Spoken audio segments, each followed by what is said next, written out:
daily to Facebook, YouTube, Twitch, and Twitter. Hey, what's up, everybody?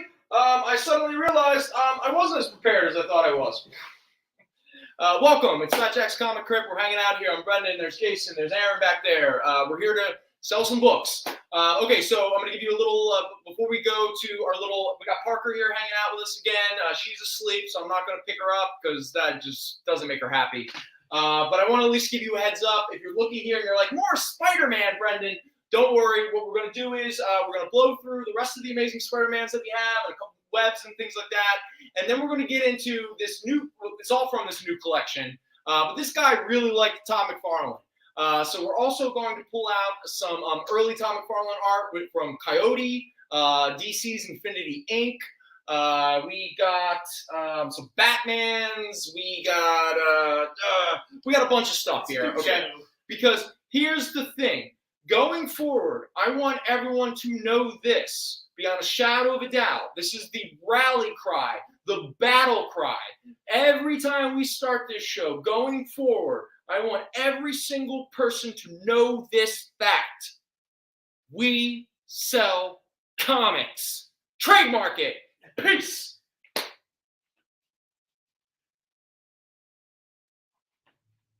Odd pause. Hello.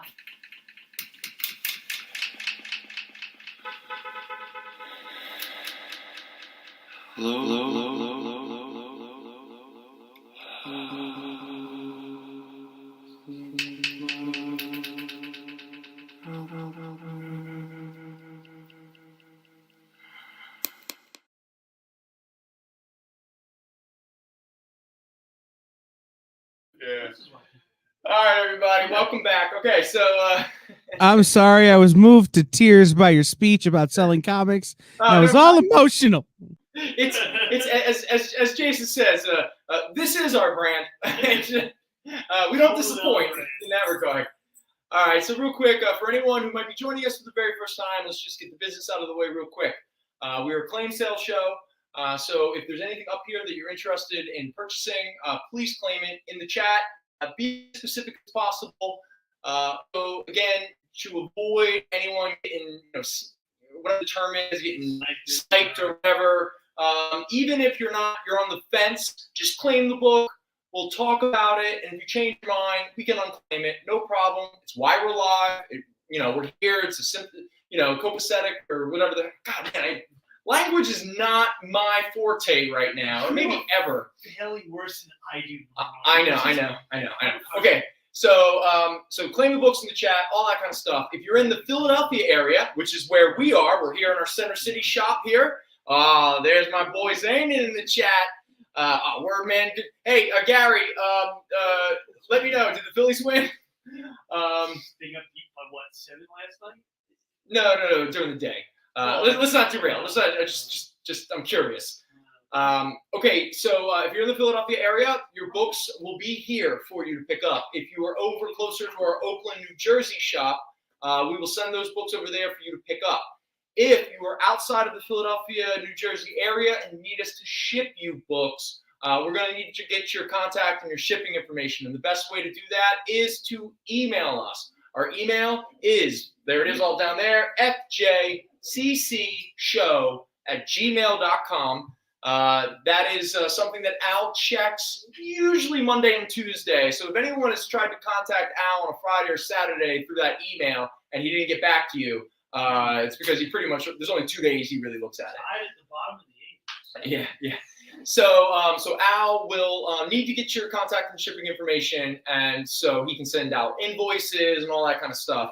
Also, shipping at the moment, it still starts at $9, and every item after that, it gets up more. But again, I say this all the time. We're not here to make money off of shipping costs. We will try to keep the shipping costs as low as possible, because again, we want these comics in your possession. Okay. Until it gets fired. Yeah. Into what? All right. All right. Okay. Shots to the chat. Man, Jason, I really need to get through this business as quick as possible. Also, if anyone wants to follow us on social media, check out our Instagram at the FJC Paradox. That's the best way to follow us and everything.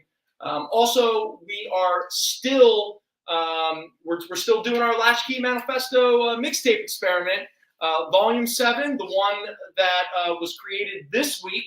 That link is up on the Roland Vale's Spotify profile. The link will probably be somewhere at some point. And at the same time, for people, because I've had a lot of people come to me being like, I don't have Spotify, but I want to see what these mixes are. And I want to make it myself. I will try to get better at posting, at least on the Instagram page, posting the playlists. So for anyone who's playing at home and you want to recreate it yourself, we'll do that. Maybe Jason and I can figure out a way to create a YouTube channel. We did that one time. Maybe we could do it again. I mean, it seemed to work. So we'll figure it out. But okay. But for anyone who was watching our local show or didn't see our local show and you want to participate in our mix, and if you're confused about what the hell I'm talking about, it's really simple. We create mixes out of the show, and everyone, while we're live doing this whole thing, if you're in the mood, we've talked about something that, triggered a memory, or there's something you've been listening to a lot recently and what have you, throw it out in the chat. And, after the show's over, I toss it to my buddy Roland, and he spends all week destroying his mind and body as he creates the mixes. And I got to be honest, we're 7 in. And I kind of dig them all. They're interesting and they're fun. So I personally appreciate everyone's participation in this little experiment, and I would like to keep doing it going forward. Also, for anyone who didn't see our local show, and again, if this is not true information, Kyle has the opportunity to say otherwise right now. But it seems that, or it looks, starting next week, August 28th, we are going to be exclusive on the experience. So our experience show is going to start at 4:30 and is going to go until 7 o'clock. Now, we have some static links that we'll put up on our Facebook page and our Instagram. I will try to figure out how to use the more direct links that the experience creates every week for every show. Again, I'm not that bright. The only reason I'm even standing here is that I've read a lot of comics. I've wasted 43 years of my life. I got no other purpose or value in this world. So I might as well sell comics, So starting next week, we'll be on the experience from 4:30 to 7 going forward. Also, for anyone who loves the man like I do, on September 4th, that is so in 2 weeks from tonight, Zainin will not be in the chat because he will be here live hanging out with us, and that will be cool. And yes, Gary, the new format of the experience show will be at least 20 minutes every week, where I rant and rave about how amazing Grant Morrison is and how everyone is a complete and utter idiot if you don't understand and appreciate his work. So Gary, you know me well, brother. You know me well. Okay. So with that said, I'm pretty sure that's all the business, right? We claim sales, the things, the little bit of news. Okay. So upholding our mission statement, for anyone who missed the cold opening, I want to reiterate the Fat Jack's Comicrypt mission statement, and that is, we sell comics, trademark. So with that, let us burn through the rest of these amazing Spider-Mans so we can get to other books. Now, at the same time, like we normally do it, if there is anything up here you are interested in, and I'm not talking about it in that moment, let us know in the chat. Aaron will prioritize. We always prioritize the chat, the customer, our friends out there on the internet. So I will obviously shift to most Spidey. You got it. I gotta get through these so I can get to the rest of the stuff. We've been working our way through a collection this week, and there's still a lot more to get to. This is just what I've had the time to get to, and I would love to get through as much of it as possible tonight. So with that said, let us continue with our Amazing Spider-Man run here. All right. Next up, now we are deep in. So Todd McFarlane, this is 1989 now. Todd McFarlane has left the Amazing Spider-Man book. He's moving on to his own Spider-Man title, the fourth Spider-Man title of the time. And at this point, Eric Larson takes over the art duties. So here we have part of the Acts of Vengeance storyline, the storyline where different villains team up to face off on superheroes that they never fought before. So I guess they were trying to, like, I don't know, confuse the heroes. So this is Amazing Spider-Man 327. This is a Fine Plus copy at $40, where cosmic-powered Spider-Man fights Magneto. Next up, we have issue 329. This is the first appearance of the Tri-Sentinel. And if you're confused about what a Tri-Sentinel is, It's 2 Sentinels. there it is. It's just 3 Sentinels smushed together like bad Play-Doh. It's 3 of them. It's just 3. Yeah. It's a Tri-Sentinel. Yeah, Tri-Sentinel. Also, this is the issue where, okay, it wasn't a great secret. If you knew anything about Marvel history, especially in the Bronze Age, and Spider-Man suddenly had cosmic powers, you're like, where'd this come from? Well, guess what? The reveal finally happens for anybody who just never read a Marvel comic in their life. The debut of Spider-Man as Captain Universe. And if you don't know who Captain Universe is, just ask Zanin. He'll explain it to you in the chat. Fine minus at $6. And a newsstand, and also referred to as Acts of Vengeance Epilogue. Or no, Aftermath. I'm not good at talking. All right. Now, Amazing Spider-Man 330, more Eric Larson, and now Punisher shows up. Now, I was actually a little surprised that these issues 330, 331, and 332 have a bit of value to them. I guess if Punisher shows up in a book in the late 80s and early 90s, it's got value. This copy is a Fine Plus at $10. You know what? Let me reiterate something I said in the local show before. A lot of the books from this collection that I have is like very fine plus, very fine minus, fine plus, all that kind of stuff. Usually they are beautiful, gorgeous covers. I mean, they just look like perfect high-grade books. It isn't until you open up the book and you realize the pages are not white. They're off-white or, here you go, Aaron. Amazing, just got 329, right? Yeah. They're off-white or yellowing a little bit. That's primarily because, especially in the 80s and the early 90s, a lot of Marvel and DC books, the page quality, let's just say, wasn't really the best. And so a lot of these books, as a kid, when I would buy the book off the shelf the day it came out, the pages already looked off-white or a little bit yellow. That's what I remember. It was just one of those. And again, the most egregious was where they would use certain ads and they would use, let's say, a little bit too much black ink. And so the ad would rub onto the opposite page. And so you get this weird sort of like smudge looking stuff. That was as they were printed. Or you can see like a white cover and you see the text behind it. Yes, yeah. Yeah, okay. Again, so, and I want to reiterate, this guy that we got this collection from, he definitely took care of his books. It's just the era of books that he was buying from, let's say, weren't the highest quality of, paper and stuff. It wouldn't be until the mid-90s when you saw the prices just skyrocket. And that was because they began to start using that glossy paper, the thicker paper, all that kind of stuff. All right, so I just want to say, because most of these books are beautiful looking, and you might say to yourself, why did you make that a fine plus or a very fine minus? That looks like a high grade. It's primarily, I just got to be fair and just say that the pages are not a beautiful white. All right, so with that said, let's continue. Probably the best storyline in Eric Larson's Amazing Spider-Man run was the return of the Sinister Six.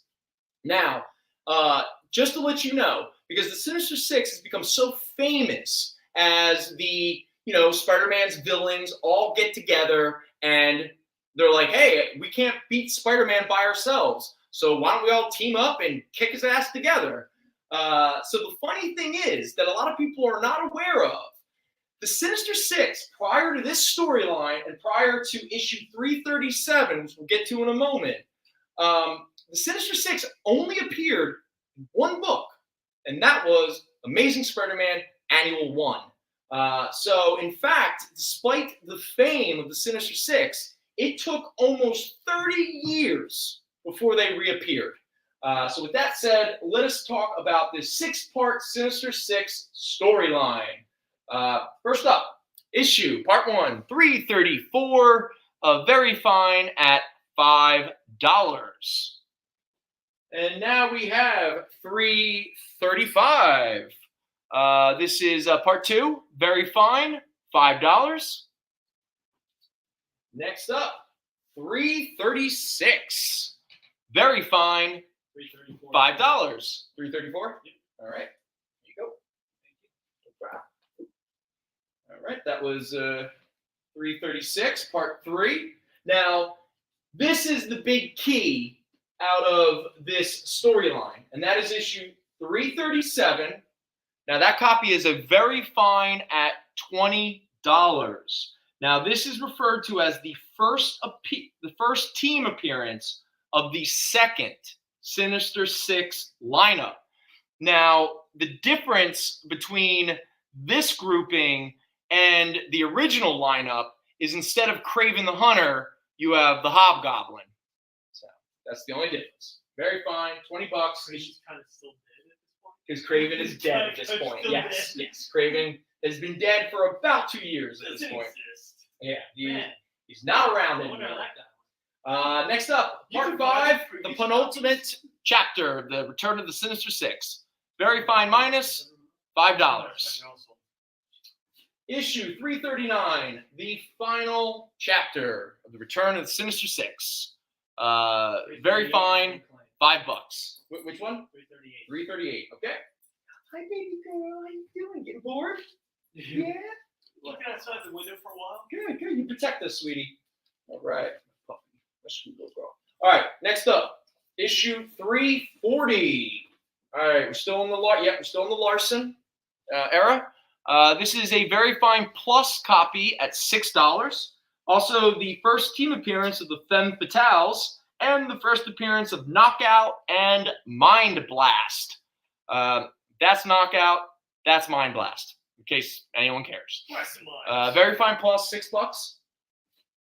Now we get into sort of a inverse of the overly powered cosmic Spider-Man. We get into the powerless storyline where Spider-Man loses his powers. Did we have the Doc Ock Sinister Six up there? We have a cover where Doc Ock is. I'm assuming I fill in this person. All right, so is it 339? 339. Yes, that is correct. There you go. All right. All right. So, Amazing Spider-Man 341, Part 1 of the Powerless story. Now he's the weakest hero in the Marvel Universe. Man, Spidey can never catch a break. And the Tarantula shows up. Cool. This is a Very Fine at $5. We then get issue. Now, we don't have 342, so we miss out on Part 2 of Powerless. But we have the final part of the 3-part Powerless storyline. Amazing Spider-Man 343, Very Fine Plus, $6. And wait till you find out who is really behind all this. I actually don't know. What was it, 341? Yep. All right, 341. There you go. It's obviously Gwen Stacy. Oh, yeah, without a doubt. Okay, now we're going to get into next to actually bigger, not counting Amazing Spider-Man 300. We're about to get into a great run of key Amazing Spider-Man late 80s, early 90s books. The Carnage, well, the return of Venom and the introduction of Carnage. And everybody's not favorite character, Cardiac. Well, Cardiac's first appearance, I think, was the one you just mentioned. Yeah, it's wait, Oh, yeah, no. 343 is the first cameo Cardiac. cameo appearance of Cardiac. Who's it? Like, what? And now we get into issue 344. This is a very fine at $30 because this is not only the first appearance of Cardiac, which is not why it's so valuable. The reason it's valuable is this issue is the first appearance of Cletus Cassidy, who will later become Carnage. Do you remember Cardiac? Yeah, of course. I was hoping you'd say no, nobody remembers Cardiac. No, of course I do. Yeah. What, 343? Okay, there you go. No problem. So we had our 344. That's our first appearance of Cletus Cassidy. That's obviously what gives it a lot of its value. And then we enter into the return of Venom. Now, something that some people might not be aware of, there are two distinct physical elements to Venom's character design that were not, what do I want to say? They weren't there when McFarlane was doing it. These two physical attributes that have become quintessential in regards to the look of Venom, they were introduced by Eric Larson. And those two elements are the overly unhinged mouth and like the gape, like where his mouth looks like it kind of like his jaw separates and it gets like all big and stuff. And the most important one, the crazy hentai looking tongue. A lot of people don't realize that whole tongue thing, which is now quintessential to Venom's character design and stuff, that really wasn't there during the McFarlane Venom stuff. Like a guy in a black suit that's big. Yeah. Aaron, just out of curiosity, in the private chat, there it says Aaron question mark. Well, no, it says in 3 minutes. Yeah, wait, 3 minutes when? Is it 3 minutes now or? The computer's time is slow. Look at your phone. 3 minutes about 7 minutes ago. Okay, see, that's our problem. Okay, so I apologize. So we got to go to a break. So we will continue with the Eric Larson, Venom, Carnage stuff right after this break. Thank you. Did you know that every Experience show, including some exclusive content, streams on Twitch? Check it out. Twitch.tv/the_EXP. Or just scan that QR code. You just finished the last episode of your favorite news show, and you just have to talk about it. But all your friends are ghosting you because of that incident last week at the buffet. Oh, you know the one. What you did to that chowder. Ugh. Keeps me up at night. So what do? Join writer Dan Wickline as he breaks down all your favorite pop culture media.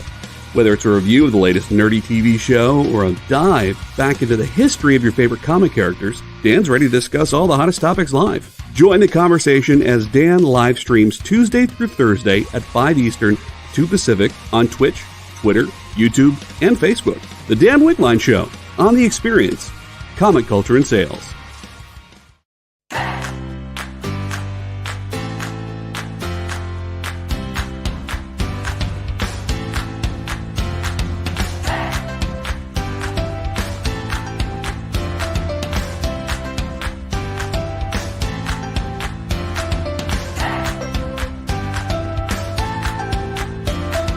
There's something for every imagination at your local comic shop. Visit ComicShopLocator.com to find a store near you.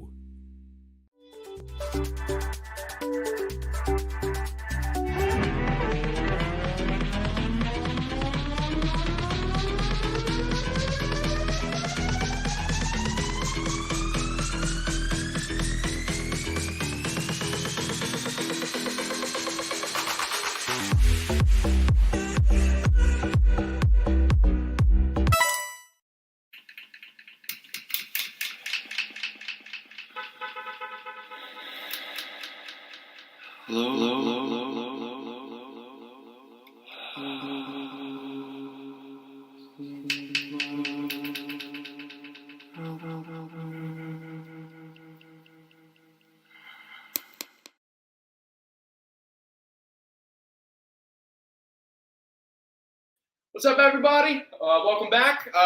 Kyle, again, sorry about missing that break. We will be. Aaron now has a clock that is hopefully better. So again, Does that have an alarm on it? all right. So let's just get right back into it. Venom Returns, yay! So here we are. Who the hell is Venom? The beginning of Eric Larson doing Venom and introducing the gaping wide mouth and, as I called it, the hentai tongue. If you're not sure what that reference is, don't look it up. Amazing Spider-Man 346. That is a fine plus at $13. And again, this has become a very famous cover. This is a cover that has recently been homaged a lot. This is Venom doing his best, Hamlet. Yurik, I knew you well. Amazing Spider-Man 347. This is a very fine at $20. Peter, I knew you well. Yeah. I know. And now we're getting into the Carnage stuff. Now, there is a first cameo appearance of Carnage. I think it's in 359 or 358, which we do not have. So we're going to jump ahead to 360 with the return of Cardiac. Guess what? He's not a villain. He's an anti-hero. Yay! This is referred to as the second cameo appearance of Carnage. Who the hell is Cardiac? And I got to be honest. When did we start actually calling them second and third cameos before an actual full appearance? It's another element. Second cameo, depends on the pages, right? No, but at what point is it a first appearance? How many cameos can you get before it's a first appearance? Yeah. All right, but we're not gonna belabor the point. I just want to point it out. It's stupid. It should be happening. All right. Well, either way, this book has a lot of value because it's the second cameo appearance of Carnage. This is Amazing Spider-Man 360. This is a very fine plus at $25. I saw copies of this book selling for $40. It's got to be because people get priced out at 361. It has to be. Yeah. Because why else are you anyway? And again, the cameo is like a hand. And then we get to the big one. 361. Yep, that is a newsstand edition. Yes, we had this on before, but I hadn't had the opportunity to have all the ones that surround it. So here we are, Amazing Spider-Man 361, first appearance of Carnage. Very fine plus, $100. Now again, I want to reiterate, this is a gorgeous, gorgeous copy, but because the pages are off-white and what have you, I did take that in consideration, something that certain grading companies don't anymore. And I'm not considering this a high grade, despite the fact that it's beautiful. So instead of the $150 to $200 it usually sells for, our copy here is a very fine plus of $100. And now we get into second and third appearances. Second appearance of 362 of Carnage, 362. This is where Venom and Carnage team up to fight Spider-Man. This is a very fine plus at $30. See, this appearance came after the cameo at the first appearance. Dude, I know it's insane. To say that they were teasing Carnage for a long time before they pulled it out is an understatement. Now we get to the third appearance of Carnage and the 10th appearance of Venom, and the second time they teamed up, or the first time that the three of them had a try-make-out. What did the girls call it? Try-kiss or something? Or the three kiss at the same. Yeah, well, that's what these three idiots are doing with their big tongues. Amazing Spider-Man 363. This is a very fine at $18. Now, this is the next one we're talking about. Amazing Spider-Man 375. That was always about a $10, $15 book. Well, within the past few months, especially the new Overstreet, this book has become a very expensive book. And what were the reasons why? This is why. This makes sense. Not only does, let's just show it off, Amazing Spider-Man 375. Now, Mark Bagley is now on the book. We are officially in Bagley territory. Maybe in the next couple of weeks, I'm going to pull out some of those Bagley Amazing Spider-Man issues. I did not have enough time this week because I didn't want to completely choke everybody out on Amazing Spider-Mans. But Amazing Spider-Man 375. All right, Parker. This is a very fine plus at $30. Now, why has it gone up in value so much? 361 to 360 Wait. of Amazing Spider. So 361, 362, and 363? Yeah. Oh, okay, so all three. Okay, got it. Nice. That's a nice little trio there. There you go. 3 parts of Carnage storyline. Okay, so not only does that issue lead into Venom Lethal Protector #1, which is the very first Venom series.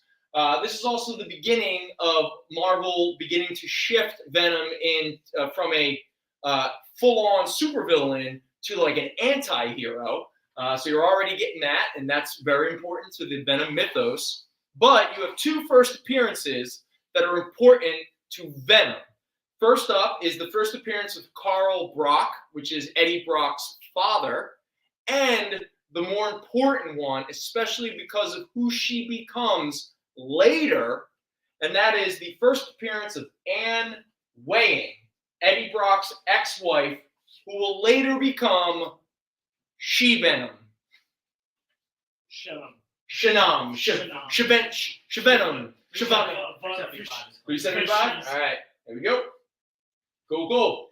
So that's why, and again, Venom Lethal Protector #1, a book that keeps going up in value. The very first Venom, series. Yes, that's it. That's the word I'm trying to. Yeah, with red foil. 360 as well. Oh, 360? Okay, there you go. 360. Boom. This is a high-grade copy at $40. And yep, you got it. This book is now clocking in around that $50-$60. So 90s. And then issue 4 of the Lethal Protector story, Venom Lethal Protector #4, high-grade, $30. First appearance of Scream. That's that Venom character right there. And the first cameo appearance of Agony, Lasher, Phage, and Riot. All sort of Venom symbiote children who have all appeared in many Spider-Man comics, recently had their own event, Extreme Carnage. So this issue over the past few years has only increased in value. So there we go, Venom Lethal Protector #4, high grade, $30. And then we had this one time before, but we were lucky enough in this collection to get another copy. This is the UNICEF mail away special Spider-Man special edition with the sort of silver foil ink, whatever. This is the issue where Spider-Man and Daredevil team up to fight Venom, who is on trial for something. This is a very fine plus copy at $16. And not to be overshadowed by his past counterpart, and a little tie-in to Lethal Protector #1 because of the red foil on the cover, we have Spider-Man 2099, a very fine plus at $18. Some people consider this the true first appearance of Spider-Man 2099, a character that is pretty much confirmed will be in the next Into the Spider-Verse sequel film. And now we get into Web of Spider-Man, the 3rd Spider-Man series released in the 80s. This is issue #1 with a beautiful painted cover by Charles Vess. This is a very fine plus copy at $30. We then have Web of Spider-Man #18. This is a very fine minus at $18. And what gives this value, you ask? Well, I'm here to answer that for you. It is the first cameo appearance of Eddie Brock. But there's a little controversy to it. #1. Okay. So, Web of Spider-Man #18, Peter is standing at a subway waiting to get on a train. Why? I don't know. And you can just swing through the city. But a shadowy hand comes out of the shadows and pushes him in front of a subway car. But obviously he's Spider-Man, so he is able to, rescue himself. Well, at the time, that was never intended to be Eddie Brock, okay? It was intended to be this random woman who had some issue with Peter because of a article. I don't even know. But it was supposed to be revealed later that there was a woman who I guess his son was hurt or killed because of something Peter did. I don't know. But they never really followed through with it. And then when David Michelin and Todd were developing the whole Eddie Brock into Venom storyline and stuff, they looked back at this sort of dropped opportunity and they went, you know what? They never revealed who that was who pushed Peter. Let's make it Eddie. And so, even though it was never intended, in a way, this issue magically got retconned as being the first cameo appearance of Eddie Brock.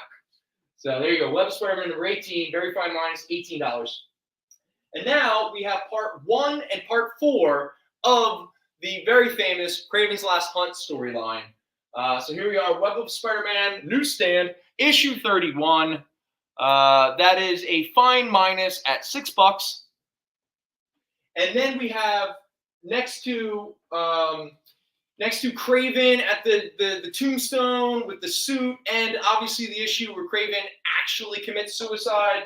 Probably the most famous, iconic cover and moment in this entire storyline is where Peter gets buried alive and then slowly but surely digs and crawls his way out of the underground.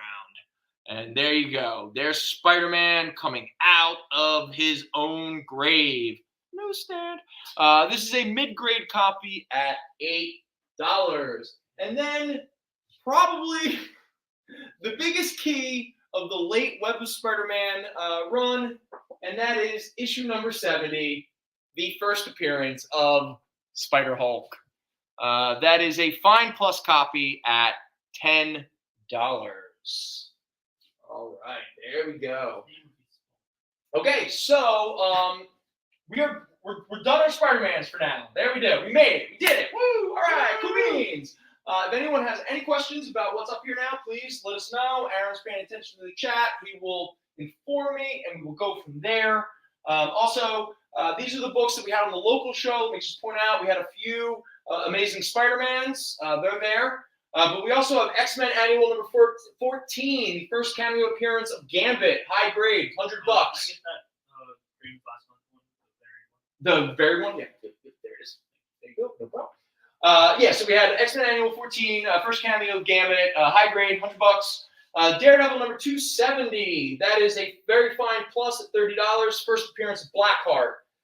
Detective Comics 585, very fine, $20, first appearance of Ratcatcher. We got 3 issues of Teenage Mutant Ninja Turtles, issue 25, 27, and 28. We have Wizard. Yep, that Wizard. Wizard Magazine. Issue number 2, issue number 3, and issue number 4.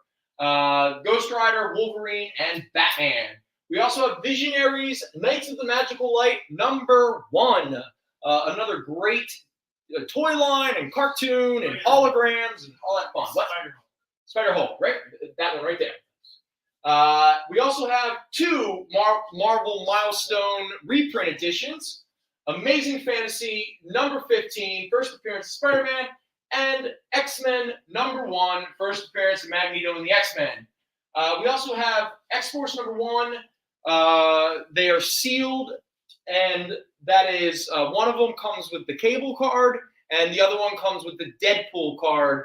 When it comes to X-Force number 1, there are only 2 versions that have some real value, and that's the one that comes with Cable card and the one that comes with the Deadpool card. All right, so that is what we have up here from the local show. And now this little row here is some new books that we have. And just so we're clear, are we good for break, right? Or we're all right time-wise? Yeah. Okay, all right, just making sure. So, before we get into the 2 Conans, which are only valuable because of the artist that drew the covers, that sometimes happens. The first thing I want to say is people have been asking me about it, so I want to show everybody. Most retail shops were given at least one of these This is the Ashcan edition of Frank Miller Presents. So Frank Miller and Dan DiDio, two men who may be problematic. I don't know. I don't really have much nice things to say about Dan DiDio, so I'm not going to bother. Frank Miller, I still love that man as an artist, and I'll just leave it at that. Even when some of his, some works that, let's say, I loved a little bit more, maybe some of the subtext hasn't aged well with me, but that is not indicative of the quality. He deserves to be considered a true comic book legend. And again, he hasn't, as far as we know, he's never assaulted anybody. It's just maybe some of his views on society have gotten a little dated. Thank you, Jason. Thank you. Yeah, a little dated. Do I feel he should be kicked out of a convention? Maybe not, but that's to each their own. Everyone has the right. You don't feel comfortable or what have you. It's not for me to judge. But anyway, Frank Miller and Dan DiDio decided, you know what, we're going to create our own publishing empire. And so this little Ashcan edition is promoting those titles. We're going to get a sequel to Frank Miller's Ronin. The only thing that I don't like is that he will not be drawing it. Though for a lot of people, most people are not a big fan of his work lately. Unlike me, I love ugly, expressionistic Frank Miller. But I understand. But there is a different artist. I don't know who that artist is, but that is the style that Ronin sequel will be in. There's also this series Ancient Enemies that they're working on. There are supposedly 2 new Sin City projects that are about to happen. So anyway, this Ashcan edition was released to retailers. They retail for about $40 right now. But for tonight only, if anyone is interested, I will sell you this for $20, but only tonight, okay? So if anyone is interested in this Ashcan edition of the Frank Miller Presents, the next thing they do, it's only $20. So there we go. Now, we got 2 little fun ones right here. Okay, so no, he didn't show up in the Doctor Strange movie, despite the fact that the rumor seems to have been confirmed when Scott Derrickson and flaking on the writer's name, when they were working on the Doctor Strange sequel, it was going to be with Nightmare. It was going to be all about dreams, and it looked like they were going to at least tease the concept of the Sleepwalkers. Now, if you watch the Raimi Doctor Strange, Multiverse of Madness, there are elements in that movie that were already made and developed for the previous version of the sequel. Like there's a scene where you see lots of beds and stuff like that. That was a set already built when it was going to be an all dream thing. Also, the character that they're fighting at the very beginning of the film, even though they don't call it that, and now DC's being all Disney and Marvel being all coy, that was supposed to be Cobweb. And for anyone who's not aware, Cobweb was a Sleepwalker villain who was like this weird demon entity in the dreamscape. But one thing that it hasn't changed is people's reignited interest in the character of Sleepwalker. Definitely a really cool little early 90s artifact. This is Sleepwalker #1, first appearance of Sleepwalker, and the first cameo appearance of 8-Ball. This issue #1 is a high grade at $12. And then if you're going, who's 8-Ball? Can anyone guess? Here's a question. Jason, what do you think 8-Ball's origin is? He likes to play pool. And he got beat. He plays snooker. Hey, Jason's close. He was a professional billiard player who just decided, you know what? I don't make enough money in pool. I'm going to be a criminal.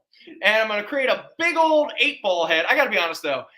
The design of 8-Ball is great. It's like Bullseye mixed with the orb. It really is cool. And yes, he fights people with like a billiard stick and like, billiard balls and stuff. It's Lean into it. and actually there's a fan-made Sleepwalker series on the internet. I think on YouTube or something like that. And she wants your attention. She loves you. No, I don't think so. No, I tell you, she's fine. She's fine. She's just bored. She wants our attention. But on this fan-made series, 8-Ball is a big character. People love 8-Ball. And this is Sleepwalker number 2, the first appearance and first cover of 8-Ball. High grade, $5. What, baby girl? Are you bored? Here, lay down. Come on, lay down. Oh, sweet. There's my girl here. All right, and next up, now again, I'm not lying to you. The dude whose this collection is, he loved McFarlane. And after we get done with these 2 issues, we're going to really do a deep dive into some early McFarlane books. 3 minutes till break? All right, cool. So that's perfect time for these 2 books. So first up, 1 and 2 are claimed for Sleepwalker. Oh, excellent. Yeah, come on. I'm shocked people would take Sleepwalker 1 and 2. They're awesome. All right, so Conan, when Marvel was publishing the book in the 90s, wasn't doing very well. And so Marvel went to a couple of their hot artists and said, hey, hot artist, can you give us a cover for Conan? And the hot artist went, yeah, sure. You're going to pay us some exorbitant amount of money that Jack Kirby never got paid for a cover? And Marvel went, yes, because you'll never leave us. You'll be with us for the entire 90s, and we'll never have to worry about competing with you. And so you get Conan the Barbarian 241 and 242. 241 is illustrated by none other than Todd McFarlane.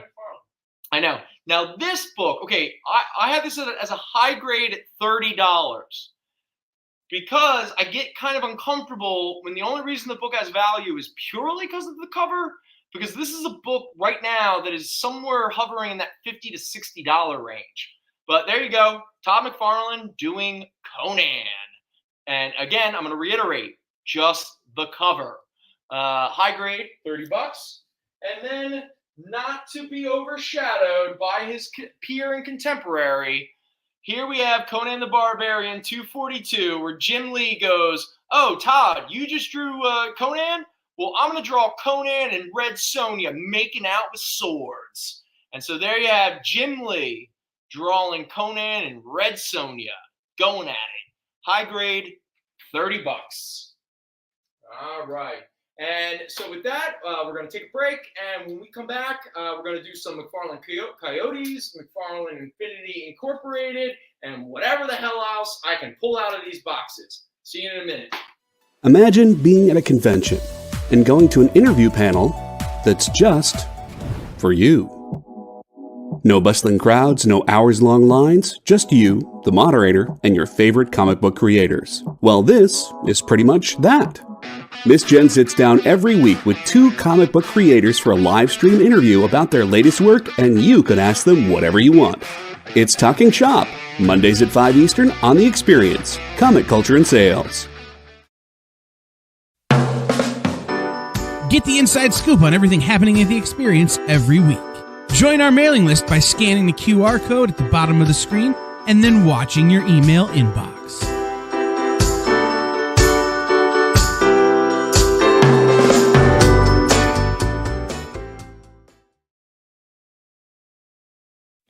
Comic Collectibles is a pretty straightforward show. You got Rex here, he sells the comics, and you got Rock and Robbie, he knows about the comics. And finally, John, well, no one really knows what John does. I mean, don't get me wrong, he's a great guy, but he just keeps showing up. Come to think of it, I don't even really know how he gets in here. Anyway, awesome comics, rare books, rarer signatures, slabbed books, and amazing cover sketches by Ken Hazer and others. Simple formula, you want the comics, you buy the comics. To sum up, Rex sells the comics, Robbie knows the comics, and John, who might possibly be a ghost. I mean, seriously, has anyone ever seen him show up or leave? Comic Collectibles with Rex and John, Mondays from 6 to 8 Eastern on The Experience, Comic Culture and Sales.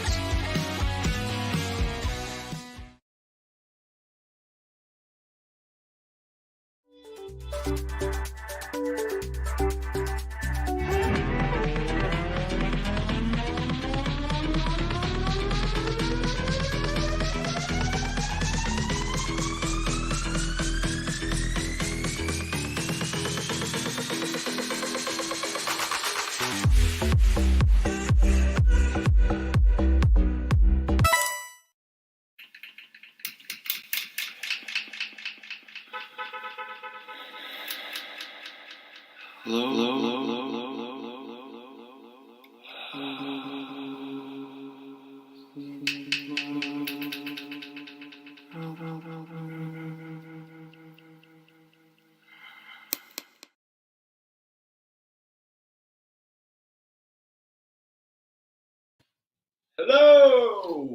Welcome back.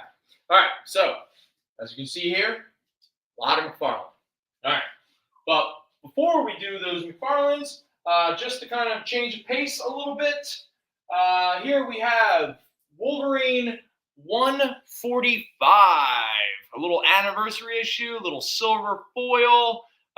This is Eric Larson and Lionel Francis Yu. This is the issue where Wolverine gets his adamantium back. For a couple of years there, he was running around with his bone claws and all that good fun. Well, this is the issue where he finally gets his adamantium back. And in this issue, which might be a dream, might not be, he fights the Hulk, he fights Sabretooth, he fights Apocalypse. It's just a big old jam-bam piece of Wolverine doing what Wolverine does best. Now, this copy is a very fine. Now, the reason why I made it very fine is it's actually a gorgeous copy, except this silver foil, for whatever reason, and this happens to a lot of these, over the years, it like creates this weird, it's only the cover, like the interior pages don't have, you see that like ripple that kind of occurs right here? That has to do with this, whatever this silver foil technique is or something like that. That is not something that happened to the book. It just it's just a part of it. But this is actually a pretty valuable key issue of the later Wolverine issues. This is a very fine at $12. For anyone who missed out and you're still curious and you want to get it why it's still relatively affordable, we were able to discover in this collection another copy of Wonder Man #1, the first issue of his solo series, high grade, $12. We also were able to discover another high grade Infinity Gauntlet #1. That is as I said, high grade, $40. And for anyone who just has a little bit of nostalgia, nothing like the gorgeous Dave Stevens cover for the Rocketeer movie adaptation. Now, just to be clear, Dave Stevens does not draw any of the interior pages. It is just this cover. But still, this has become quite an iconic image and cover in reference in regards to the Rocketeer. High grade, $4. All right, now let us talk about some early Todd McFarlane. Also, give us some music suggestions. If you're confused by what that is, let me know and I'll explain it. All right. In fact, I don't think I've given a song yet. I'll have to think about that. I gotta. Jason never gave one either. That jerk! I gotta text. I'll text him on our next break. Be like, "Yo, dude, we're still live, so it counts if you text me in the song." Okay, so boom. Here we go. Coyote. Okay, so Epic Comics. There's a title called Coyote. Barely anyone remembers it, but an important thing happened. This young Canadian artist hanging out in the state of Washington got his first break in the industry. And the industry's never been the same since. And that is Todd McFarlane. So, a book that most people have never heard of before. There are 2 issues that are very, very important. First up is Coyote #11. This is a high-grade copy at $40, and it is the first published interior art by Todd McFarlane. He does the backup feature in this issue. So again, this is the very first comic work that Todd McFarlane ever got published. Coyote #11, high grade, $40.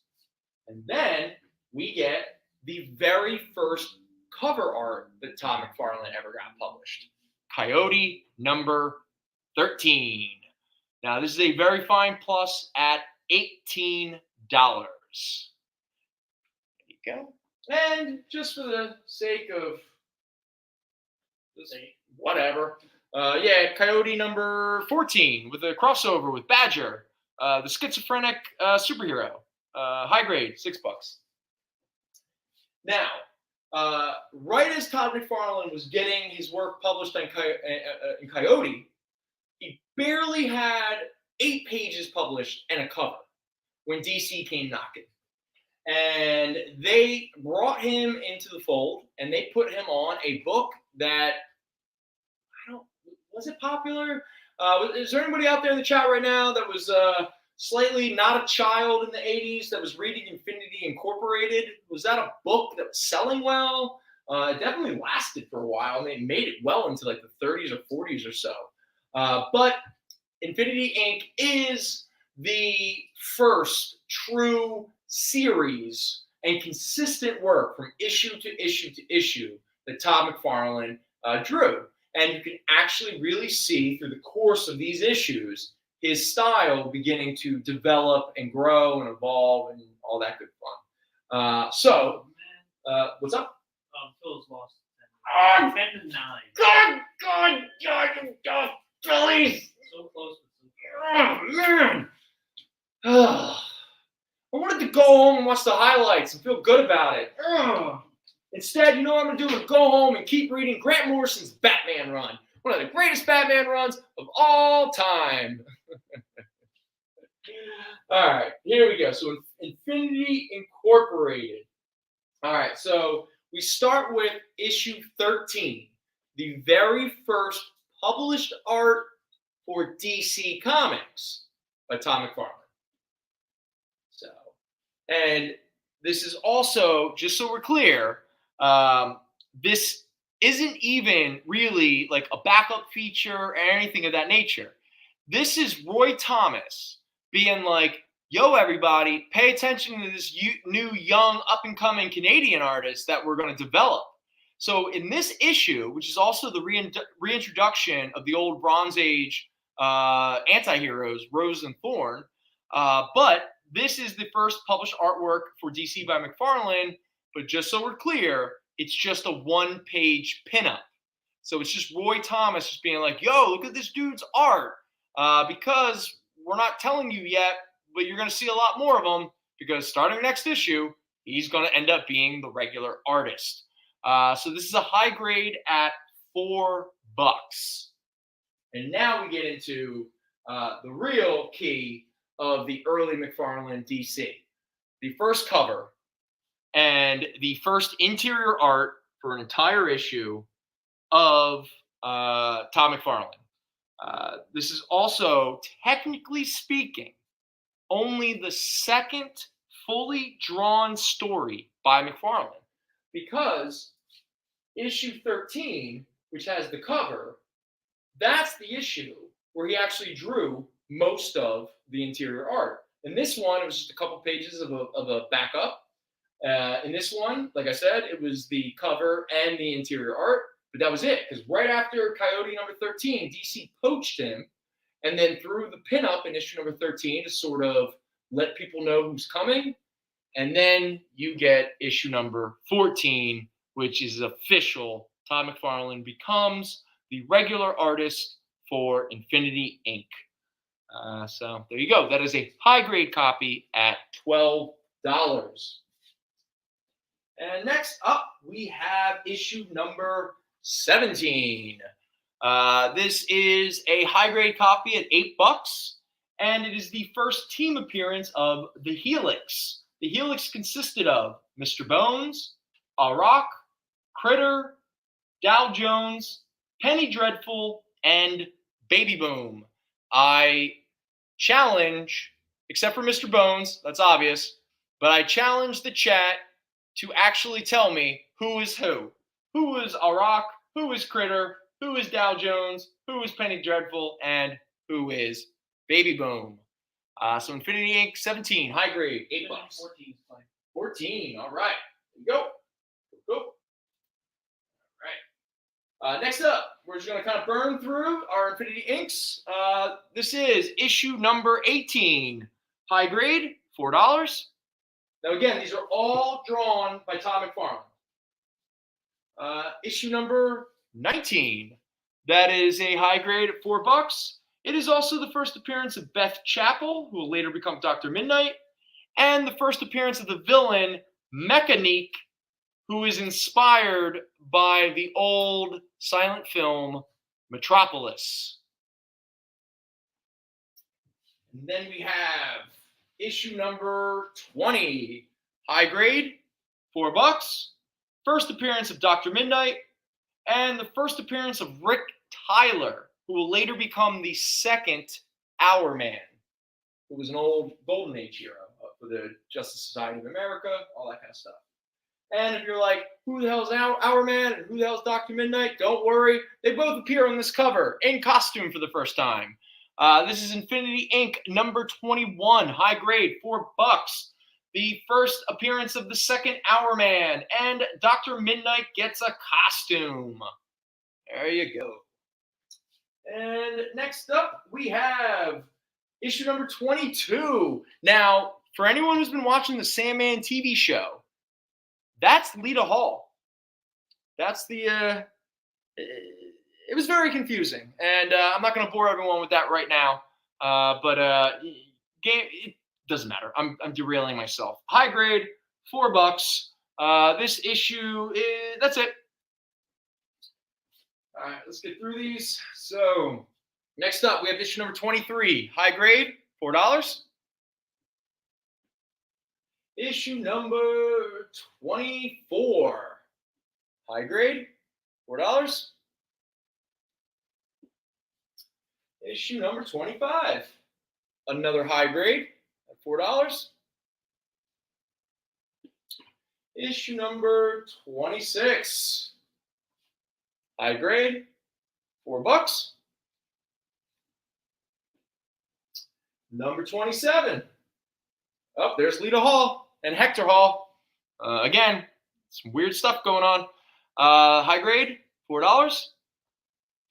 Again, I'm reiterating, these are all drawn by Todd McFarlane. Issue number 28.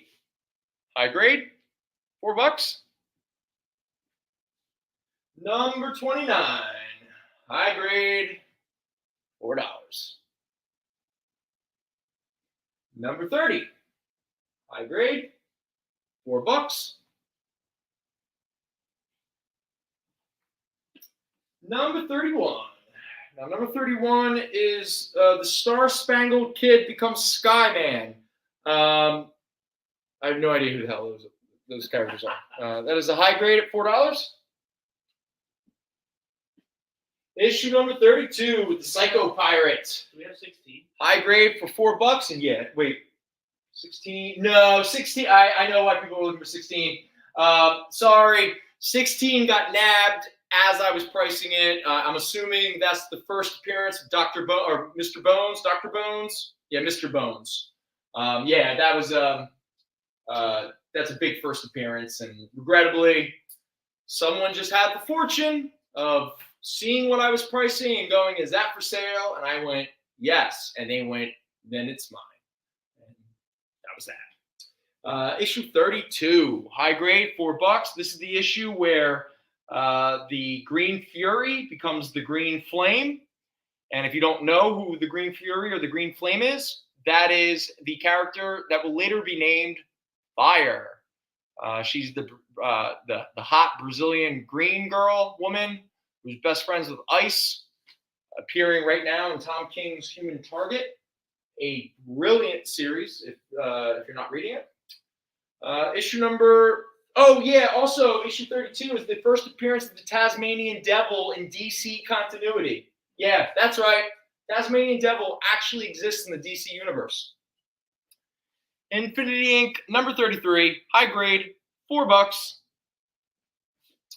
And now we have Infinity Inc. 34. This is a high grade at $16 because it is the first appearance of the second Icicle. That was an old Golden Age Justice Society of America villain. But this is the first appearance of the second Icicle. So if you see an Icicle dude running around over the past 30 some odd years of DC continuity, this is the guy. It is also the first team appearance of the Injustice Unlimited. that consists of Tigress, Artemis Croc, Fiddler, Hazard, Icicle, Shade, and Wizard. So there you go. And then if you're like, who the hell is the Injustice Unlimited? That is the Injustice Unlimited. There you go. Hanging out. First cover appearance.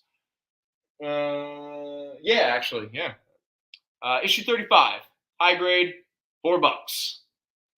Still Tom McFarlane. Issue 36. High grade, $4. 37. High grade, $4. All right. And so that is all of the new books we have up here. So I got to grab some more books. Anything going on in the chat I knew about? I figured you would tell me. Yeah. So nothing? All right, no questions? Nothing. All right. So let us move on. All right, next up is a couple Doctor Stranges. So I got to make sure I know. All right, so here we have Doctor Strange Classics #1. That is a very fine plus at $5. And this issue reprints Strange Tales 130, 131, and 132. That is still part of the Stan Lee, Steve Ditko era of Doctor Strange. And now we get into, Doctor Strange Volume 2 started in 1971 by Steve Englehart and Frank Brunner. Frank Brunner would leave, and Gene Colan would come on, doing just some brilliant, masterful work. Steve Englehart would be replaced by Marv Wolfman.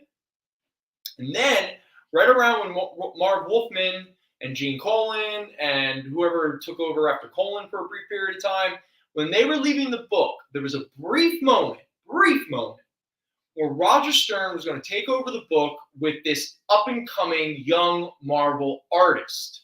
And they even put out a bunch of house ads in different books. You can still look up certain Marvel comics from that period of time. And this Doctor Strange ad promoting Roger Stern and this new young artist starting or continuing the Doctor Strange series. That artist was Frank Miller. But it never happened. Because even though Frank Miller produced art for the house ads, and as far as I'm aware, he even got a few pages into the first issue that he was going to work on, Roger Stern, before that would ever see the light of day, because it never saw the light of day, Frank Miller would get the opportunity to do his dream project, Daredevil.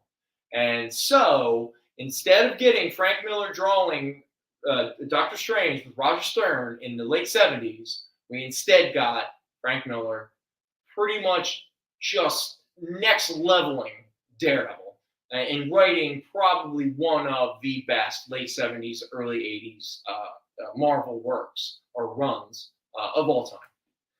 So instead, Roger Stern went on and did it with a bunch of different artists. And the one artist he did it with a bunch was a guy who had just gotten done, this is right before he would start doing X-Men for a very brief period of time, and that was the artist Paul Smith. So here we are, Doctor Strange, #68, with your boy Black Knight hanging out. There you go. That is a very fine at $4. #69. There you go. Very fine, $4. #71 with the strangest newsstand I've ever seen. So I don't know if that really registers very well. What the? You see it? Yeah. That's hand drawn, and it's supposed to look like Doctor Strange. Yeah, it's really weird. How did that even? I don't know, but that's issue 71. That's a very fine plus at $5. And then we have issue 72. That is a very fine at $4. And then we have a book that's become a late or a recent Doctor Strange key, primarily because this character appears briefly in the new Doctor Strange film. And this is also the final issue of Doctor Strange Volume 2 back in 1986. Yeah, there we go. What were you doing in 86, Brendon? What was I? I was 7 years old. I was coming home from school by myself. I was running from bullies, learning how to take punches to my face. I was drawing. I was playing with toys. I was getting my dog accidentally killed. What? Yeah, because I accidentally let him out, and he ran out into the highway and got hit by a truck. And it's a guilt that I've carried with me into my adulthood. I was getting abandoned by my alcoholic father. My parents were getting a divorce. It was a good year, 1986. Woo! Right on. I was watching Optimus Prime get killed in the movie theater. Strange 71. Strange 71. All right, there you On go. the bright side, at least you could envision your father's like Tony Stark. Well, the issue I'm talking about here is Doctor Strange number 81, the first appearance of Rintra. Rintra. He's the sort of like horned, bull-faced alien magician guy. He appears in the Doctor Strange movie. As my friend Omar said, what the hell did that character even do other than make some hand motions? But at one point, the bull, right? yeah, dude, there was a point where this book was selling for like $80. It's come back down to earth, but it still maintains some of its value. And this copy here is a fine plus at $16. All right, there we go. So there's some Doctor Stranges. And speaking of another movie that recently came out, even though this character has nothing to do with that movie, but still, it's Thor related. So let's talk about Thor. But more importantly, let us talk about. All right. So just like with Frank Miller's Daredevil in the 80s, another epic, famous run occurred in Marvel during the 80s, and that was Walt Simonson's Thor. And Walt Simonson began his run by introducing a new character, how do I want to describe it? It doesn't matter. But he introduces a character by the name of Beta Ray Bill. Now, a lot of people were convinced that Beta Ray Bill was going to be introduced in the recent Thor movie. That never seemed to be the case. If Beta Ray Bill was ever going to be introduced, and considering some of the hints and teases, now I don't know if he's trolling us or what have you, that the writer-director James Gunn has been giving about Guardians of the Galaxy 3. I'm not saying he's going to appear in it, but at this point, the rumor mill is getting out of hand. Beta Ray Bill might show up. Darkhawk might show up. Nova might show up. Adam Warlock is definitely showing up. So at some point, all these characters can't appear in this dang movie. But it doesn't matter. This issue, Thor 337, is already a famous, important, key issue in Marvel history. So no matter how many speculation spikes occur, this book has only maintained its value. And again, it's famous. That is an iconic cover. It's a newsstand edition. Can't help myself. So this is Thor 337, the very beginning of Walt Simonson's epic, famous, brilliant, masterful Thor run. Issue 337. This is a fine plus at $75. Now, you ask yourself, again, why fine plus and not a little higher? It looks gorgeous. The only problem is, once again, you have almost an entire white cover. You got a lot of white pages, and guess what? They're not crystal clear white. They're off-white or slight yellowing. So because of that, that is why I have brought this book down to a fine plus instead of a very fine or higher. So in a way, this kind of becomes affordable, even at $75, because this is a book right now that's clocking in around $150 to $175. So there you go. First appearance of Beta Ray Bill, issue 337, fine plus, $75. And if you don't want a newsstand edition, well, don't worry, because I have almost the exact same graded book, Fine Plus, but $10 cheaper, $65. There you go. And They're also setting up like the obvious joke. Whenever this character does get incorporated into the MCU, he's gonna look at Thor and be like, "Why do you have my weapon?" yeah. Because it's like that was like the big thing. Everyone thought it was like, "Oh my gosh, Thor's gonna die." Yeah. Oh, absolutely. Oh, They all thought he was gonna die. yeah. They all thought, yeah, no, absolutely right. And again, he could. I mean, Chris Hemsworth, I just think he's just having so much fun being Thor. Like, why stop it now? Yeah. I mean, Robert Downey Jr. was like, "Yo, dude, I'm getting too old for this. I really got to move on." And Chris Evans was like, "I want to make weird movies."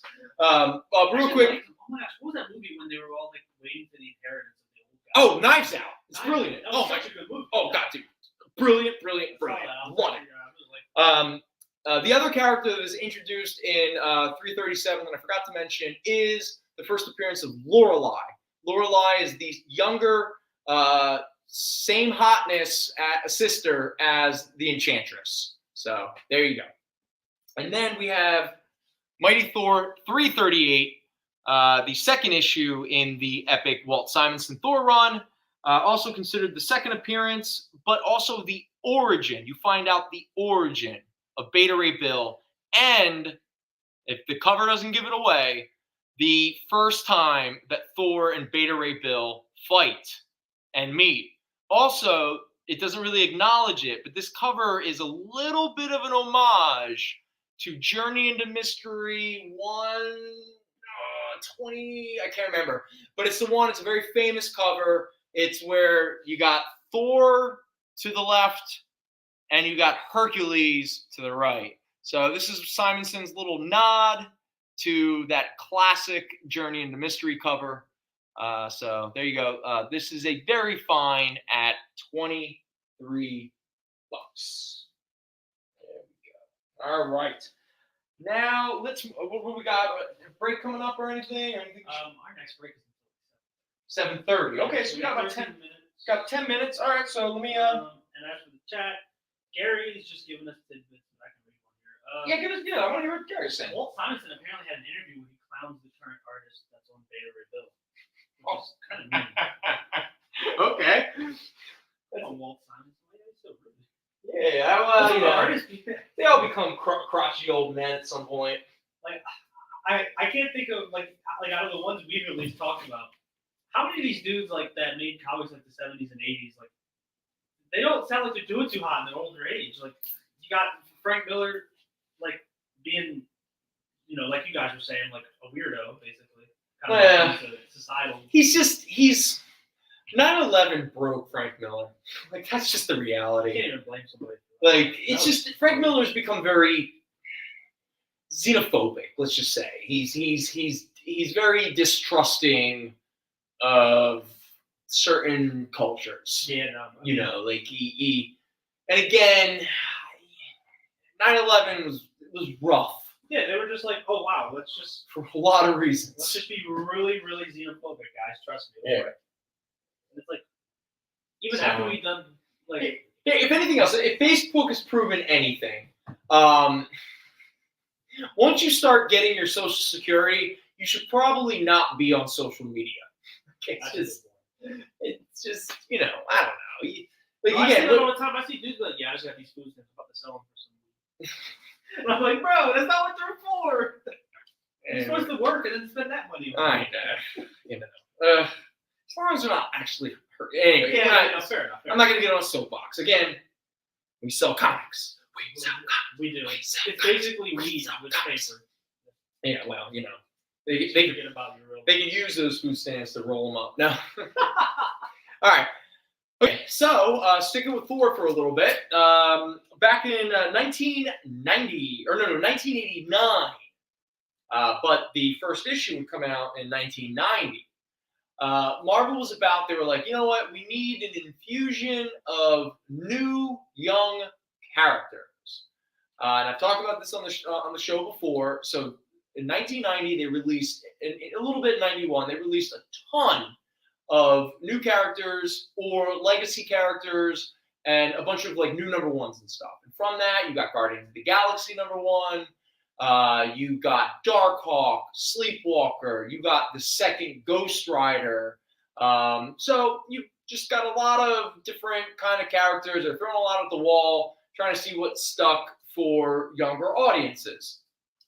And another group that they decided to create was they had a bunch of teenage characters that weren't doing anything. They were just sitting around, just taking up space in Tom Brevoort's mind or something. And so they're like, let's throw them all together. We'll call them a new team. You know what? We need some more diversity. So let's create a black male character, but he's all masked and he's in like armor and stuff. So we don't actually really know his race until a little bit into it because we don't want to, throw anybody off too quickly. Oh, no, but you know what? Skate culture has become a real thing now. So let's also give him a skateboard that you'll never use ever again, except for like the first couple times he appears. That character was Night Thrasher, and the team that he would inevitably lead and pull together were the New Warriors.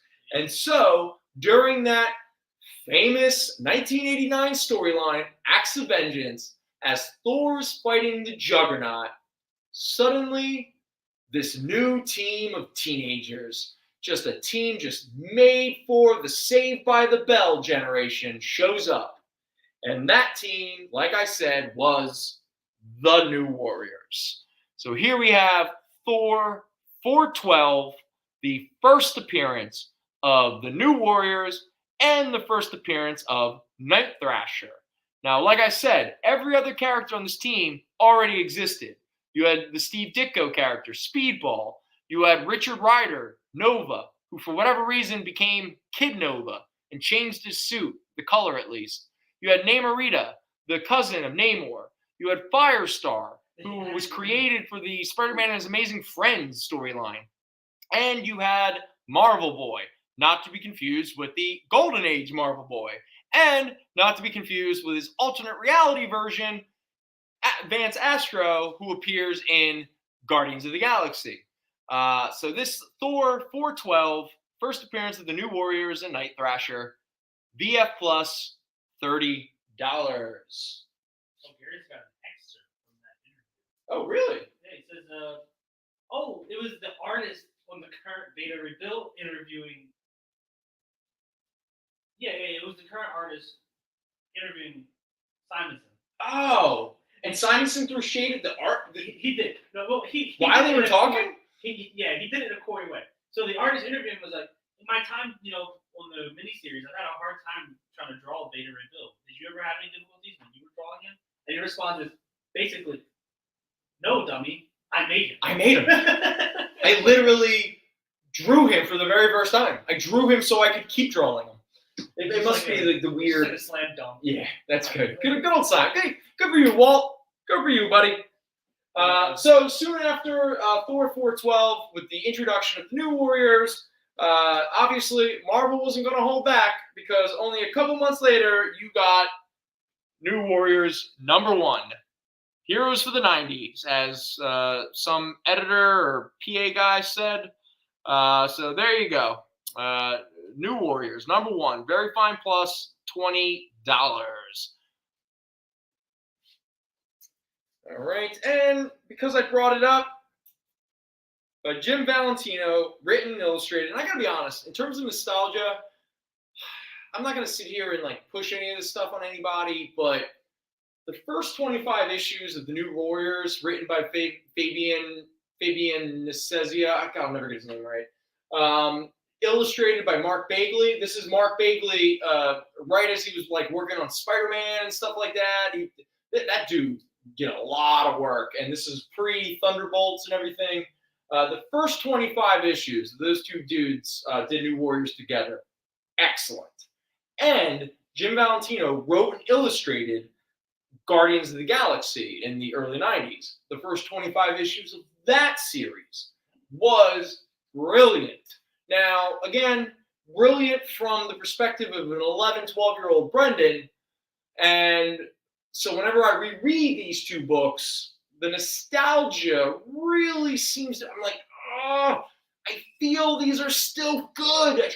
I really, as long as you recognize what the tone and the aesthetic of late 80s, early 90s Marvel is. I mean, because again, you have characters constantly repeating each other's names, because there's still that whole idea that everybody picks up a comic for the very first time, and you can't leave them confused. So you have to have every character constantly tell you what they're doing, what they've done before, what they're planning on doing. I mean, it's the Chris Claremont style of Marvel writing. But despite that, these books were fun. They were interesting. I mean, New Warriors actually ended up having a really interesting backstory, and certain reveals that occurred later in the book was like, whoa, that's pretty dark. And Guardians was, you know, it's an alternate reality future of Marvel Universe. So you had a whole, like, cosmic quest looking for this great, like, artifact, which ends up being Captain America's shield. You meet Silver Surfer, who is the Sorcerer Supreme, and the Cosmic Guardian with the old Quasar bracelets. You get like Wolverine's great granddaughter. You get a world. Just be alive still. Yeah. Well, actually. I was gonna say, you find out what happened to Wolverine's skeleton. There's a planet of Punishers, like a literal society created out of the lessons of Frank Castle. You have an entire alien race called the Starks, because they somehow like Iron Man, when the world was ending, when World of Worlds was happening, Iron Man was like, I don't want these Martians to get my armor, so I'm just going to send my armor out in a spaceship, just out in space. Shock of all shock, it landed on a planet. And let's just say that, they became kind of planetary conquerors with the use of Stark technology. Well, I heard some crazy stuff about like the original Guardians of the Galaxy and how it's like nothing like the movies. Oh, it's nothing. The movies are like in the same universe. No, because those Guardians, like when people think of the MCU Guardians of the Galaxy, that team and that kind of crew was not introduced until the Annihilation storyline, which didn't occur until I think 2007, 2008. Yeah, it was pretty recent. Yeah, we're talking like 30 years after the original Guardians of the Galaxy were created. In fact, the original Guardians of the Galaxy played a big role in one of my all-time favorite Avengers stories, the Korvac Quest. All right, but that Guardians of the Galaxy, there we go, part of that new school. Little glut of fantastic new first issues that Marvel was pumping out in 1990 and 1991 explode into the Marvel Universe of the 31st century. This is a very fine plus at $25. You got about a minute. Got a minute till a break? Yeah. So minute to break. Screw it. That'll be the last break. Oh, then it's the last break? All right, so before the minute break is, can't we just take a break now, and we'll just come back, and I'll just kind of run through it? I'm going to pause for 5 seconds, and if we don't go to a break, I will keep talking.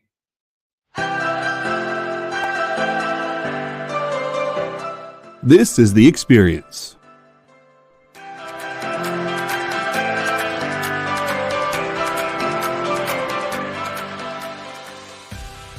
Good afternoon, everybody.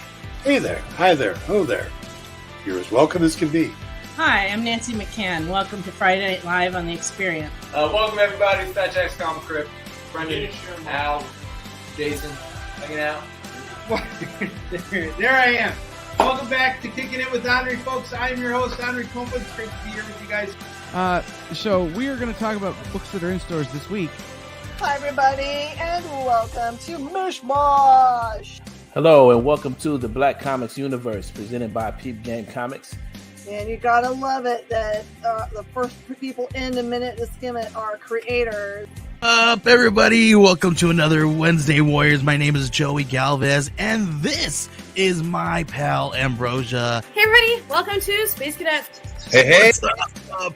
Welcome, everyone, for another episode of I Must Ask You a Question. Hi, everybody! Welcome to Nerd News Now. Hey, this is Rex. Welcome to Comic Collectibles. Hey, hello, all you happy people. Welcome to the Dan Wickline Show. Hi, everybody, and welcome. This is the crazy show that we do on Thursdays called What's in the Box? What's in the Box? Comic culture and sales.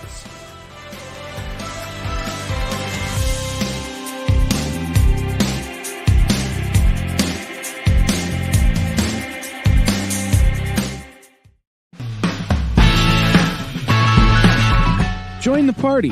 Head over to our link tree to find all the links for everywhere the experience is all the time.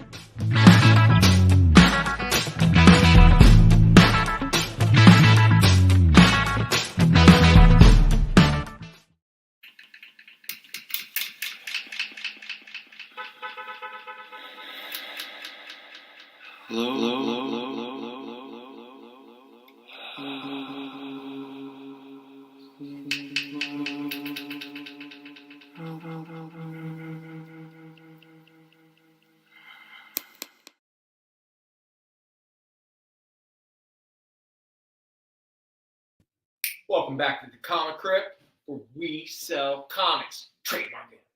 All right, so I think that was our last break. Yep. Okay, if it's not, Kyle will let Aaron know, and we'll go from there. So until the end of the show, which is in about 25-ish minutes, we're going to just burn through some more comics. So staying a little bit in the cosmic Marvel area, we have two beautiful issues done. First of all, one of them is written by, they're both written by Stan Lee.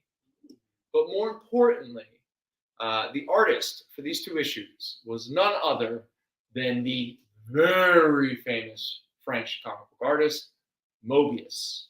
Now, obviously, Moebius left this mortal plane a few years ago, and so forth, as more and more, especially younger generations, are discovering his work, which is just on another level. I mean, again, if you're not familiar with Moebius, search his work out. It's just gorgeous. Worst comes to worst, I don't know if it's streaming anywhere, but try to find Jodorowsky's Dune. Alejandro Jodorowsky is a famous, let's call him an esoteric, surreal filmmaker who in the early 70s had an opportunity to possibly adapt Frank Herbert's Dune. And even though that movie never saw the light of day, because Jodorowsky has always been ahead. I mean, he is just like generations ahead of, culture and art and all that kind of stuff. Jodorowsky's Dune, in regards to everyone who worked with Jodorowsky, H.R. Giger, Moebius, a bunch of artists who I'm flaking on right now. But what I'm getting at is that, especially if you watch that documentary, this will confirm all of this. If you loved a science fiction genre movie from the 70s and 80s, most likely the people who worked on those movies started out working with Jodorowsky on Dune and would take the work that never saw the light of day, because Jodorowsky's Dune was just it was too ambitious. Just too ambitious. It was never going to happen. I mean, Jodorowsky literally wanted to create a movie that would evoke a acid trip and lead people before they left the theater that they would be enlightened. Like, they would walk out of that theater and everyone would be Neo. I mean, that's pretty much what Jodorowsky wanted to do. He wanted to create an actual, he wanted to make a film that was like Piercing the Colored Veil. And anyone who gets that reference, you're my kind of people. Anyone who walked through the Chapel Perilous, again, this is what, and again, just in 1972, 1973. Yeah, by the way, Dolly, I mean, he wanted Dolly to be in the movie, and Dolly wanted $1 million every day, and Jodorowsky was like, sold. He wanted every planet. Every time you went to one of the different planets, it would be a specific band. So one planet was all Pink Floyd. Another planet was all King Crimson. Oh, dude. again, we sell comics, but we also recommend other things. If you haven't watched it, search out Jodorowsky's Dune. It's a spectacular documentary. And again, it influenced Alien, Star Wars, Star Trek, Masters of the Universe, Flash Gordon. I mean, again, think of every amazing sci-fi genre movie that came out in the mid-70s to the late 80s. And I got to be honest, they all cribbed from the concept art done for Jodorowsky's Dune. And one of the main artists that Jodorowsky worked with was Mobius. And when all that stuff fell through, Jodorowsky, with the help of Mobius, turned all of those ideas and ambitions that they had together and all that art and concepts that they created, and they created the Incal. They created the Metabarons. I mean, these are some of the greatest works of comic narrative visual fiction that the country of France has ever created. You have something up here? So, yeah, I was saying, apparently the documentary itself is free on YouTube. Yeah. Perfect. Is it an hour and a half? It's like an hour and a half. Yeah, it's awesome. The whole thing's on YouTube. And I cannot recommend it. If anything else, the whole documentary just shows you just some of the most beautiful artwork. Again, I know some people who try to sell some, let's call them fake Dune Bibles, and it's in the movie. Jodorowsky has this Bible, and it's the greatest comic book that none of us have ever seen. That's what it just blows my mind. Just the amount of creativity and talent that went into this thing that never saw the light of day. And again, anybody who's worked in a creative field, the amount of times that you have just killed yourself creating work that will never be seen. It just exists in some corporation's basement where they'll bury it one day. Anyway, I apologize. Parker, come on, baby girl. Oh, is Parker getting you the... Parker, come on. Aaron's not doing anything. Are you mad at him for not paying attention to you? Oh, no, I was just listening to you. No. She's just being... I didn't realize She's getting bored. My dog's getting bored. Here, Parker. Nobody's probably watching anyway. Let's say hi. No, come here. Say hi to everybody. Come here. Hey, Jason's watching. Say hi, Parker. Hey, everybody. Oh, Parker. Oh, my sweet girl. Don't worry, baby. We have a long walk home.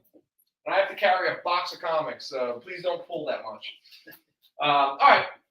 So anyway, that long, boring diatribe that I just went on,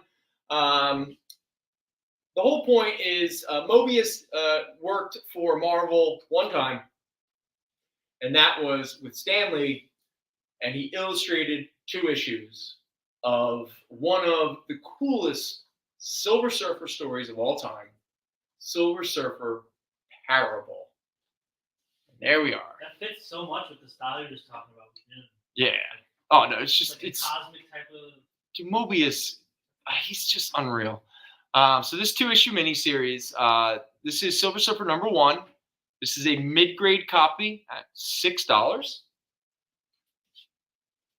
And then we have issue 2. Another mid-grade. Oh no, this is a very fine at $6.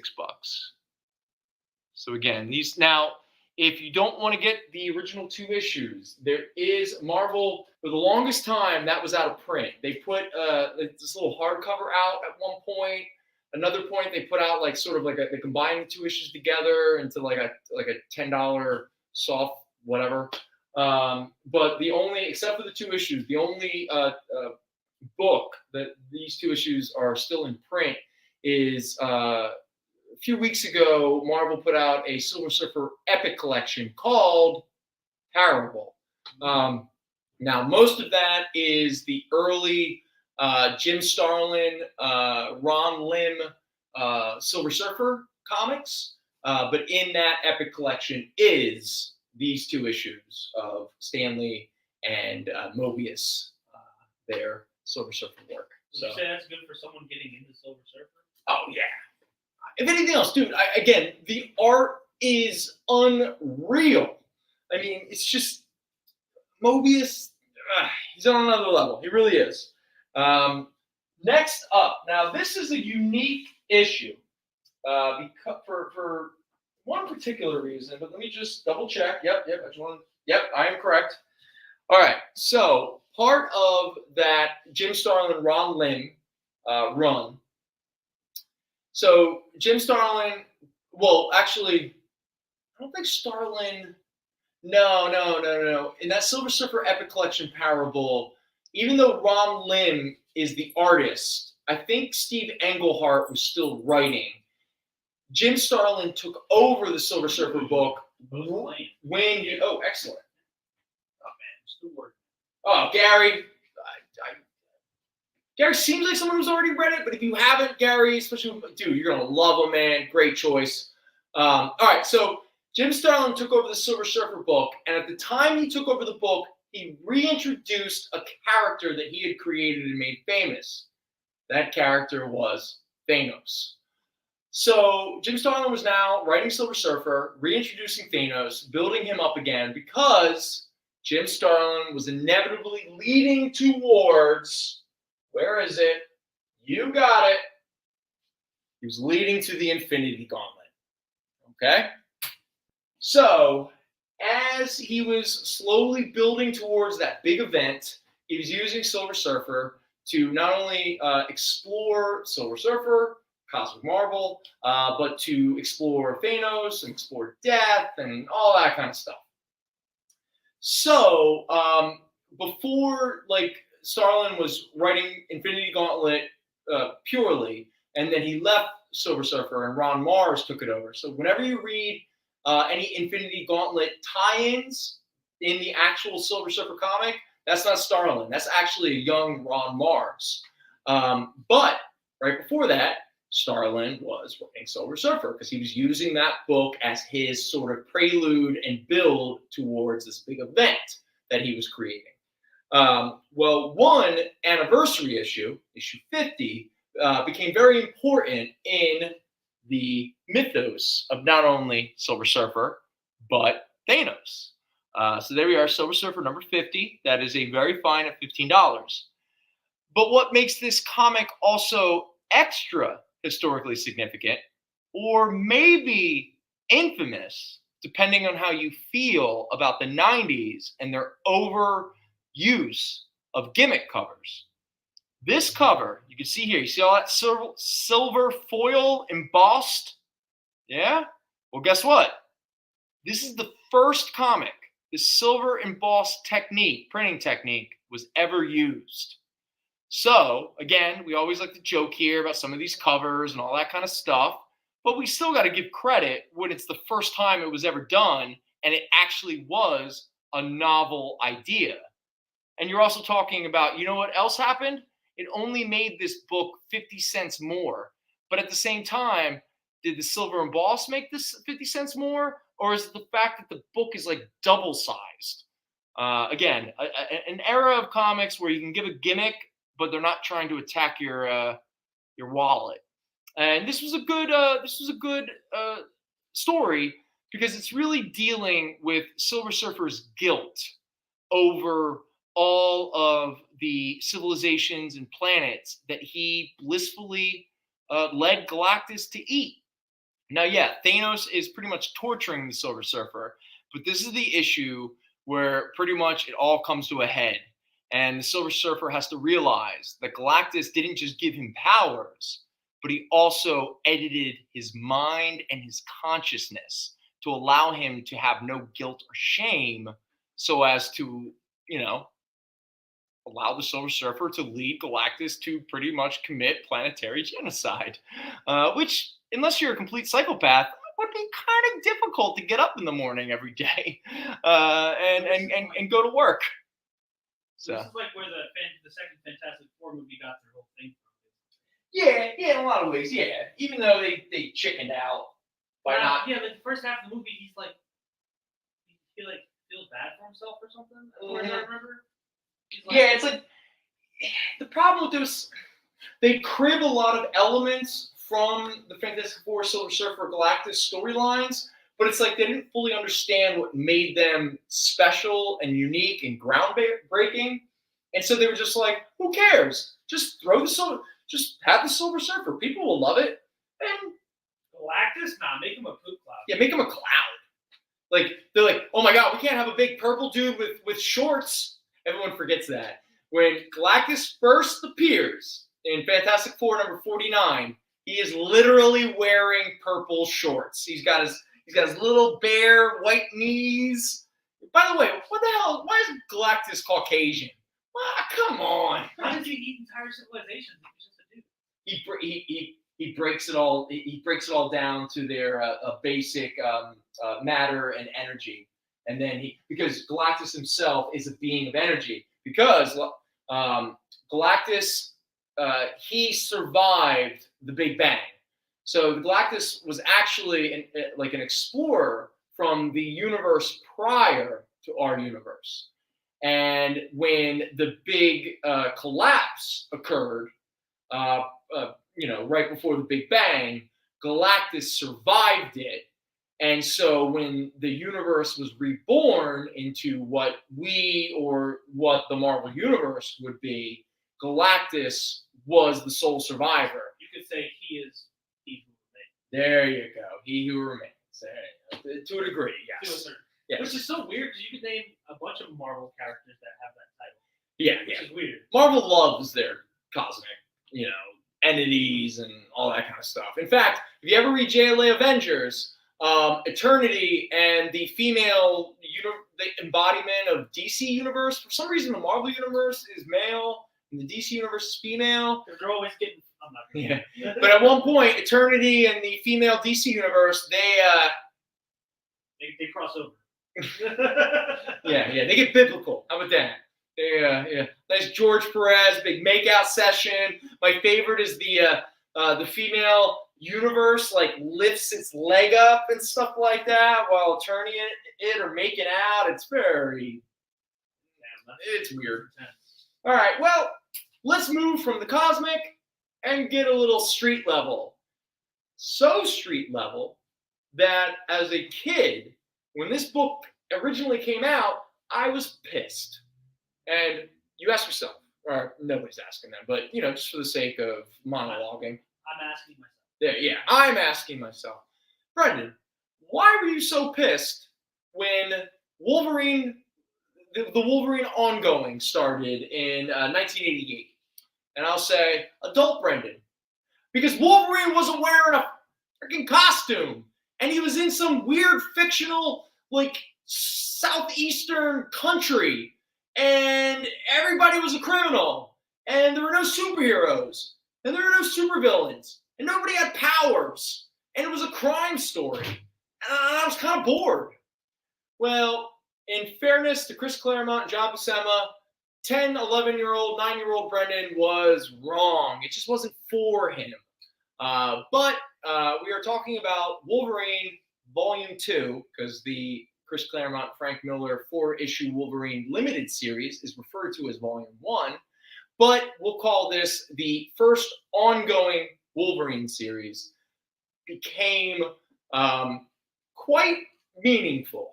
But at the same time, it was a departure from what a lot of kids at the time who grew up reading, Claremont, Byrne, and John Romita Jr. and Paul Smith, X-Men. You were like, where's Wolverine in his costume? Why isn't he fighting Sabretooth? Why isn't he fighting the Marauders? Why is he fighting a bunch of just gangsters in some weird South Asian kind of not Indonesia / Vietnam? I'm talking about Madripoor in case you don't know. In fact, if you were to buy the Epic collection that collects the first 16 issues of this run, it's referred to as Madripoor Nights, which is a little kind of nod, a little Harlem Nights. Every fictional southeastern city have such a similar name. Because people aren't that imaginative. I don't know if you know this show. It came out in 2006. I guess it was a manga first. It's called Black Lagoon. They have a fictional city called Rowanapur. And it's in the exact same region you just described. Okay, all right. Well, at least it's better than when American artists or writers, when they create fictional Asian towns and cities, and they name them after like food items. They're like, here's Ramen Town. Ramen Town. Here's bacon wrapped dates. It's Sushi City. Yeah, Sushi. It's just, come on, man. Just look up an actual city, change a couple syllables, boom, you got a new name. You know? Like you see Beijing, you're like, all right, what do you call it? Beijing. Yeah, sure. Why not? Problem solved. Xijing. Copyright avoided. Yeah. I mean, if anything else, be like, look at America. Look at all the fields, villas, cities, whatever we have. Just make a different version of that. All right, anyway, so we are talking about 1988's Wolverine by Chris Claremont and John Buscema, and we are lucky. I don't have much of it, but we're lucky to have the first issue. Probably the most sought after and the most expensive of this series. I imagine most of you will recognize that cover. I remember when that cover hit Fat Jackson, Oakland, when I was like 8 years old, 9, and I saw that cover and I went, I'm not getting that. That looks boring. But I was such an addict for comics, I still bought it. But I remember being really mad. And in fact, I don't think I fell in love with this version of Wolverine until issue 10, which was the one illustrated by Bill Sienkiewicz, where a young Sabretooth beats the hell out of a teenage Wolverine and rapes and murders Wolverine's girlfriend, Silverfox. Why did I like it? Because of how dark it was and how violent it was? Was I a 10-year-old edgelord and didn't even know it at the time? I don't know. But either way, yeah, this has become a very iconic and famous key issue when it comes to Wolverine, and especially late 80s Marvel. So here we have Wolverine #1. This is a fine plus at $45. Yeah, about 5 minutes left. For the whole show? Oh my God. All right. Let me just. All right. So I rattled on too long about Jodorowsky's Dune and whatever. Whatever. I think productive day. Yeah, we had a good day. When we're only 2.5 hours, maybe I shouldn't. But anyway, issue #4. This is a very fine plus at $16. It is also the first appearance of Roughhouse and Bloodsport. And then we have issue #5. That is a very fine plus at $15. This is where Wolverine goes into the Golden Triangle, where death lurks. And then we have soon after, so John Buscema leaves, Kevin Nolan comes on for a short period of time, and then we get a storyline that I've talked about way too much, because I'm talking about magic cocaine and going down to a fictional South American city or country or whatever. But more importantly, this is the arc where John Byrne does the pencils and Klaus Janson does the ink, which creates such an interesting hybrid of their two styles. And also, this is a very famous and iconic Wolverine cover, Wolverine #17. This is a very fine at $12. And much like Richard Pryor, when he lit himself on fire while smoking crack cocaine, be careful when you're doing super, super, super powerful cocaine, because you might turn into Roughhouse, who we already introduced in issue #4. So let's compare. So this is Roughhouse, this guy right here, okay? And this is Roughhouse after drugs.